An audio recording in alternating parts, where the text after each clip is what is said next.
Hello students, so let's start today's lecture. Today we are going to revise foreign trade in India, that is chart number 10. Foreign trade in India. सबसे पहले foreign trade के introduction में जाते हैं। Before 1947 में colonial foreign trade जो था वो इस टाइप से था कि काफी कुछ जो चीजें थी वो हमको यहाँ से एक्सपोर्ट करनी पड़ती थी एज अ रॉ मटेरियल, और फिर बाद में हमको इंपोर्ट करना पड़ता था फाइनल फिनिश गुड्स, वो भी बहुत हायर रेट में।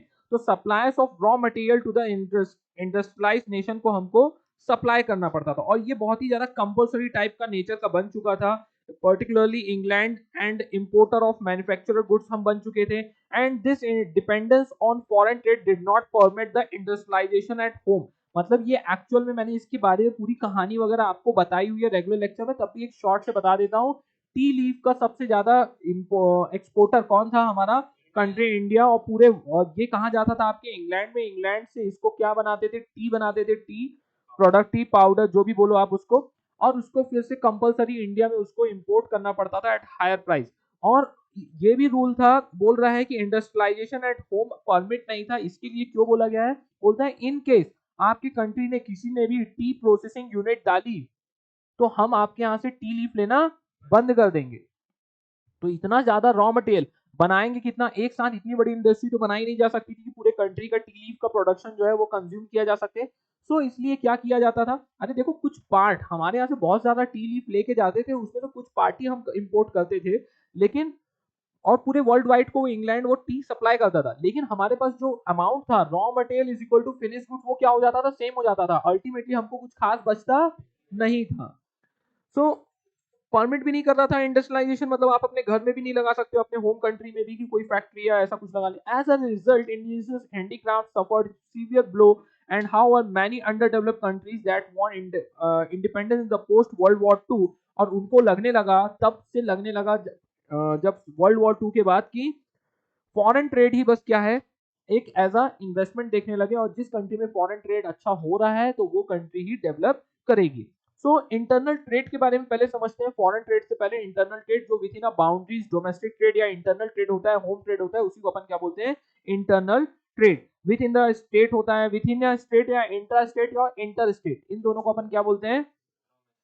Domestic trade. ओके, इसके बाद हमारा आता है फॉरेन ट्रेड। फॉरेन ट्रेड मतलब बाउंड्रीज से बाहर जो भी ट्रेड होता है, इंटरनेशनल ट्रेड, और इसको बोलते हैं एक्सटर्नल ट्रेड भी बोला जाता है। नेक्स्ट आते हैं, इसमें आप इंपोर्ट क्या बोलते हैं? कि inflow of goods and services, यदि हमारे कंट्री में हो रहा है इसको बोलते हैं इंपोर्ट। यदि हमारे गुड्स एंड सर्विसेज हमारे यहाँ से बाहर जा रहा है उसको बोलते हैं एक्सपोर्ट। और इंटरपोर्ट को क्या बोला जाता है? देखो बच्चों, यदि कुछ गुड्स को, रॉ मटेरियल को, और इंडिया सबसे ज्यादा पाम ऑयल का था, ध्यान आया, और रबर का था, मेन रबर। भूल गए? अरे देखो यहाँ सब लिखा नहीं है, लेकिन ऐसी जब चीजें हुई हैं रियल लाइफ में कि रबर हम क्या करते थे, कहां से लेते थे? नेपाल से नहीं लेते थे, थाईलैंड से लेते थे। ओके, वहां से रबर आता था और हम इसको पूरे वर्ल्ड में एक्सपोर्ट करते थे। स्पेसिफिकली हम एक्सपोर्ट किसको करा करते थे? जापान को। ठीक है, ये सब ज्ञान की बातें हैं, लेकिन ये सब चीजें आज की डेट में बहुत ज्यादा होता है। जैसे सबसे ज्यादा ये जापान भी कर रहा है। जापान क्या करता है? जो इलेक्ट्रॉनिक इक्विपमेंट पार्ट्स में वो कुछ नहीं बनाता है, वो डायरेक्टली प्रोडक्ट बनाता है। जैसे एसी वहां बनेगा, लेकिन इसके जितने भी छोटे छोटे पार्ट्स है वो क्या करता है? पूरे पूरे वर्ल्ड वाइड से जहां से भी सस्ते में आ रहा है वो सब जगह से लाता है, असेंबल्ड करता है, और बाद में इसको क्या करता है? फाइनल प्रोडक्ट्स को बेच देता है। अपन इंडिया में भी बहुत ज्यादा make in India, make in India जो सुन रहे हो, अभी भी हम क्या कर रहे हैं? यही तो कर रहे हैं। हम पार्ट्स को, आईफोन के साथ क्या चल रहा है जो आप अभी सुन रहे हो? रॉ रॉ पार्ट्स आते हैं, हम यहाँ असेंबल्ड करते हैं, एक्सपोर्ट कर देते हैं, उसी को बोलते हैं क्या? इंटरपोर्ट। थोड़ा सा वो उसके ऊपर क्या करते हैं? हम प्रोसेसिंग करके एक्सपोर्ट करने को अपन बोल रहे हैं यहाँ पास। रोल ऑफ फॉरेन ट्रेड क्या है? Definitely engine of growth and economy.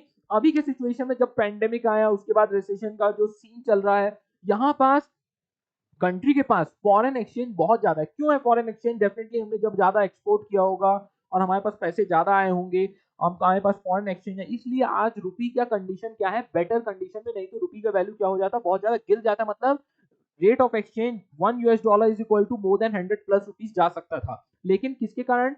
जब लोगों ने बोला हमको आपका रुपी नहीं चाहिए, तो हमने बोला ठीक है हमारा वापस दे दो, ये लो डॉलर। हमारे पास डॉलर थे इसलिए हम दे पाए ना, नहीं होते तो क्या कर पाते? उल्टा रुपी का वैल्यू और गिरते जाता। सो यहाँ पास engine of growth of an economy है। Role of foreign trade justified हो सकता है फॉलोइंग पॉइंट से, to earn the foreign exchange. क्यों किया जाता है foreign exchange earn? To very productive purpose foreign trade remarkable है, इंकरेजिंग है, इंकरेजमेंट ऑफ इन्वेस्टमेंट। अरे आ जाओ अच्छे से और देख लो। Foreign trade provides a foreign exchange which can be used for very productive purpose. यदि हमारे पास फॉरेन एक्सचेंज रहेगा तो हम बहुत उसको डिफरेंट डिफरेंट पर्पस के लिए यूज किया जा सकता है।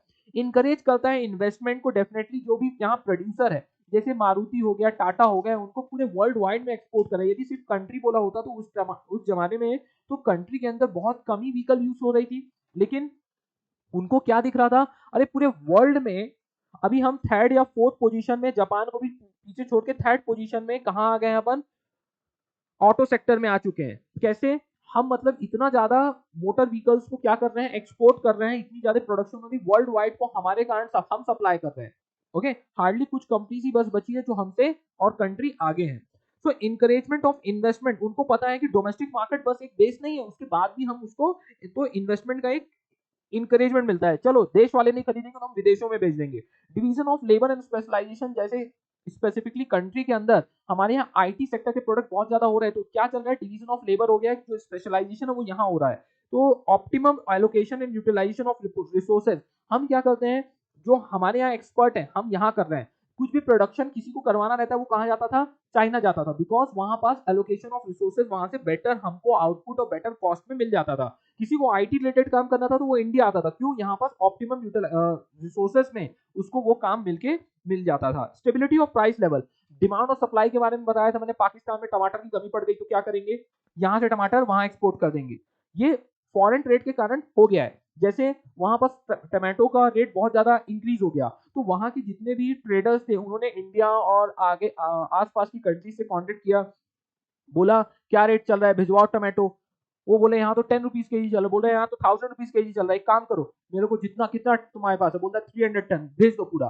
तो वो आएगा जैसे ही इस मार्केट में इंटर करेगा 300 टन, तो डेफिनेटली 1000 रुपीज से क्या होने लगेगा, वो उसको भी कितने में मिला है, hardly 10 rupees 15 rupees landing cost पड़ी है, तो वो क्या करेगा 100-200 रुपीज केजी में बेच देगा। फिर ऐसे एक ट्रेडर है क्या, बहुत सारे ट्रेडर है, सडनली क्या होने लगेगा, प्राइस कम होने लगेगी क्योंकि सप्लाई इंक्रीज हो जाएगी। Availability of multiple choices, definitely good quality के प्रोडक्ट्स आपको इजीली अवेलेबल हो रहा है, बिकॉज बहुत सारा इंपोर्ट एंड एक्सपोर्ट चल रहा है, तो हमको बेटर क्वालिटी के प्रोडक्ट मिल रहे हैं। तो इसलिए क्या हो रहा है, अवेलेबिलिटी ऑफ मल्टीपल चॉइसेस। पहले आपको मोबाइल खरीदना रहता था तो सिर्फ एक ही के पास जाना पड़ता था, कौन था वो, नोकिया। सिर्फ यहाँ नहीं, पूरे वर्ल्ड वाइड में सिर्फ नोकिया अकेले राज कर रहा था, राइट। लेकिन अभी क्या हो गया है, गुड क्वालिटी के, किसी को आईफोन, किसी को ओप्पो, किसी को वन प्लस, जिसको जो पसंद आ रहा है वैसे वो ले रहा है, अवेलेबिलिटी ऑफ प्रोडक्ट हो चुका है। ब्रिंगिंग रेपुटेशन, डेफिनेटली आप जब एक्सपोर्टिंग कंट्री बन जाते हो तो आपकी इज्जत पूरे विश्व में क्या हो जाती है, अच्छी हो जाती है। Like for example countries like Japan, Germany, Switzerland, they have earned a lot of goodwill and reputation in the foreign market because of their qualitative production of electronic goods. So ये रोल प्ले करता है major, क्या role of foreign trade. ये देखो आपने और क्या, ये था what are role of foreign trade, to earn foreign exchange, encourage investment, division of labor, optimum utilization and allocation of resources, bringing reputation, stability in the price level and availability of multiple choices। आपको goods के multiple choices मिल जाते हैं, import export and interport. ये भी हो गया आपका meaning हो गया। अब आते हैं अपन किसमें, composition and direction of India foreign trade. किस टाइप का कंपोजिशन है इंडिया का फॉरेन ट्रेड में। Over 70 years, India has undergone complete change in terms of composition and direction. तो composition में increase in the volume of trade, हमारा क्या हो गया है, volume and value में हमारा क्या हो चुका है, प्रोडक्ट। अब देखो इसके आगे जितना भी आप पढ़ोगे ना तो वो क्या बताएगा बार बार,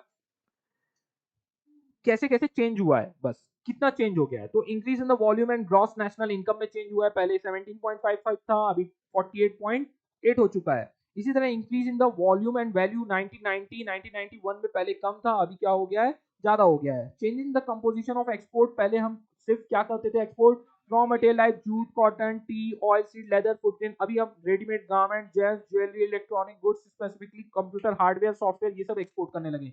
change in the composition of import, पहले अपन क्या इंपोर्ट किया करते थे, medicine, cloth, motor vehicle, electronic goods, electrical goods. अभी हम क्या कर रहे हैं, सिर्फ हाई टेक मशीनरी सिर्फ इंपोर्ट कर रहे हैं, उनको बनाने वाली मशीन्स को सिर्फ हम इंपोर्ट कर रहे हैं, क्योंकि मेडिसिन वगैरह तो आज की डेट में हम दुनिया को एक्सपोर्ट करने लगे हैं। मोटर व्हीकल जो बोल रहा है, इलेक्ट्रॉनिक हम अभी एक्सपोर्ट करने लगे हैं। ओके, अरे कुछ भी करते कर तो रहे ना, हम खा भी तो वही रहे ना, क्यों ऐसे जज्बाती हो रहा है। तो मोस्ट कोशिश करना है जितना याद हो जाए, कुछ लिख के रखोगे आप अपने चार्ट पे तो याद रहेंगे, जितना याद रहे तो अच्छे से लिख देने का, नहीं याद रहे तो आपको फेंका फाकी नहीं करने का है, पढ़ के जाओगे तो याद रहेंगे, नहीं पढ़ के जाओगे तो नहीं याद रहेंगे, ठीक है। तो पढ़ के जाओ ना, याद रहेंगे, और आप कोशिश करो उतने रेलेवेंट लिख के आओ, नहीं तो मैंने ऑलरेडी पढ़ाते वक्त मैंने आपको बताया था, जैसे आपको बताने का है, since 1991 the volume and the value of the foreign trade has gone up. India is now export and import goods which are several times more in the value and volume. तो अपन को ऐसे बड़ी बड़ी बातें करनी है और लिखने का नहीं है फिगर्स, ठीक है। लेकिन ऐसा मत करो, कोशिश करो। ओशियनिक ट्रेड में भी हम क्या है, इंडिया बहुत ज्यादा आगे बढ़ा है। तो India trade relation with the neighbouring countries like Nepal, Afghanistan, Myanmar, Sri Lanka, इनसे क्या हुआ है, around 68%। Development of new ports, आपको तो पता ही है, मुंबई, कोलकाता, चेन्नई पोर्ट्स ये सब और डेवलप होते गए हैं, और अडानी के आने के बाद तो और भी पोर्ट्स बन चुके हैं। ओके, अडानी अडानी ये देखो कंपोजिशन ऑफ इंडिया इंपोर्ट, पहले कुछ इस टाइप से इंडिया इंपोर्ट करता था पेट्रोलियम ऑयल, अभी भी कर रहा है, लेकिन अभी पहले से थोड़ा कुछ चीजें बढ़ गई हैं, कुछ चीजें कम हो गई हैं अकॉर्डिंगली। ओके, पेट्रोलियम प्रोडक्ट्स देखो 11.9 है परसेंटेज, पहले 21.8 था। Okay, and this way. अब आता है direction of India foreign trade, किस डायरेक्शन में जा रहा है। तो India direction of foreign trade जो है, जो countries to which India export its goods and services and the countries from which it imports. तो direction of India foreign trade बोला तो इंपोर्ट एंड एक्सपोर्ट दोनों आएगा, पढ़ाते वक्त भी भर भर के बताया था आपको, राइट। अब यहाँ पास किस कंट्री के साथ हम एक्सपोर्ट कर रहे थे, किस कंट्री के साथ हम क्या कर रहे हैं, इंपोर्ट कर रहे हैं। तो पहले हमारा क्या हुआ करता था, बहुत ही कम, prior independence much of the trade was done with Britain. अभी अभी हमारा अभी हमारा जो इंपोर्ट एक्सपोर्ट है वो बहुत ज्यादा इंक्रीज हो चुका है, और भी other countries like USA, Germany, Japan, UK, काफी और कंट्रीज के साथ होने लगा है। यहाँ पास OECD, OPEC countries direction of India's import and India's export के बारे में दिया है। ट्रेंड्स ऑफ फॉरेन ट्रेड, फिर से वही बात हो गई है, trends in foreign trade since 2001। क्या क्या ट्रेंड्स थे, रीसेंट ट्रेंड्स इन एक्सपोर्ट के बारे में बोला है, रीसेंट ट्रेंड्स इन इंपोर्ट। तो trends in export, engineering goods के बारे में बोल रहा है कि एक्सपोर्ट प्रमोशन काउंसिल, जो engineering goods export promotion council है, उन्होंने रिपोर्ट शेयर किया है कि पहले से जो था 25%, हम एक्सपोर्ट के बारे में बात करें तो जब भी एक्सपोर्ट के बारे में बात करें तो हेडिंग याद रखना, और पहले से हमारा क्या हो चुका है, इंक्रीज हो चुका है। Okay, 16 billion to 24 billion. Petroleum product भी हम क्या करने लगे हैं, हम रॉ क्रूड ऑयल मंगाते हैं, उसके बाद अपन उसको प्रोसेस करके अपन बहुत ज्यादा एक्सपोर्ट करने लगे हैं पेट्रोलियम प्रोडक्ट्स को नियर बाय कंट्रीज में। केमिकल एंड केमिकल प्रोडक्ट्स भी हमारे क्या हो गए हैं, इंक्रीज हो गए। James and jewelleries, textile, readymade garments हमारे इंक्रीज हो चुके हैं, इसमें मैं कुछ भी नहीं समझा सकता हूँ।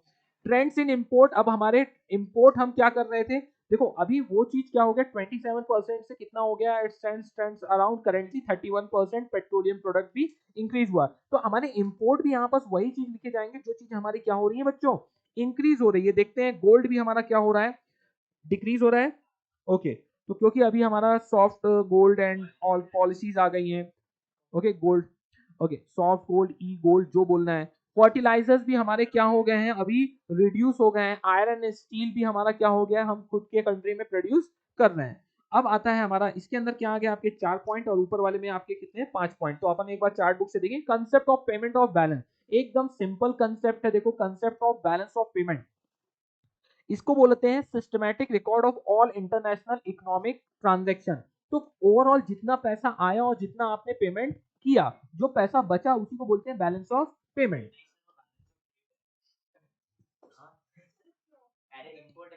वो वो क्वांटिटी के बारे में कुछ तो रहेगा, तुम अभी रुको थोड़ा देर।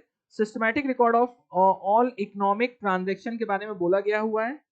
ओके, एंड यहाँ पास बैलेंस ऑफ ट्रेड में क्या बोला जाएगा, आपका difference between the value of countries export and import for a given period. Balance of trade is also referred as international trade.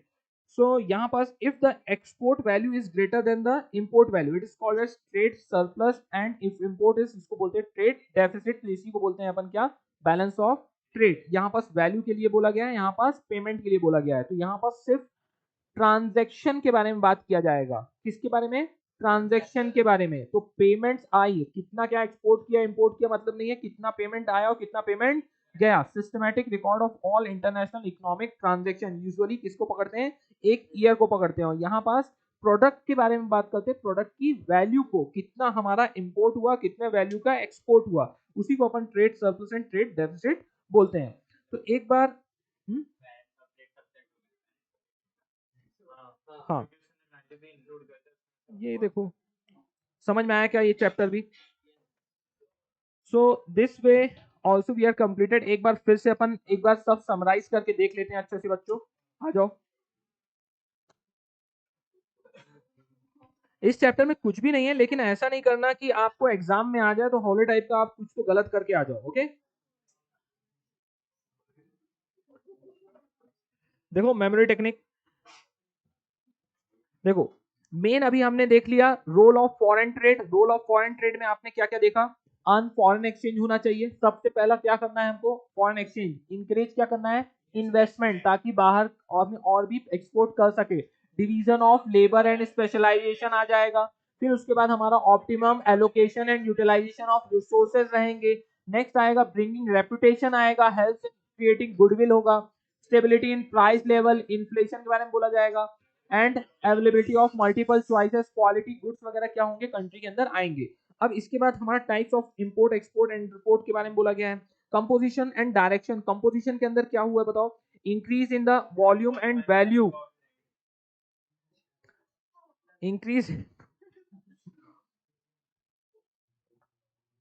Increase in volume and value of trade है, increase in gross national income है, changes in composition of import है, composition of export and oceanic trade हमारा increase हुआ है, and development new port, increase in the volume of GNI due to gross national income due to change in import and export using oceanic ports. So यहाँ पास increase in क्या है? Increase in volume, volume stand for volume and value of trade of GNI, तो increase in gross national income. फिर आया आपका change in import and change in export. फिर oceanic, oceanic trade के बारे में बोला है। पोर्ट्स आपका डेवलपमेंट इन न्यू पोर्ट्स में आ रहा है। सो एक बार फिर से increase in volume of GNI due to change in import export using oceanic ports. So increase in, आपको जैसे याद करना कर सकते हैं, increase in volume of GNI, increase in volume of GNI, increase in volume of GNI due to change in import and export due to oceanic ports. So increase क्या है? Increase in volume of,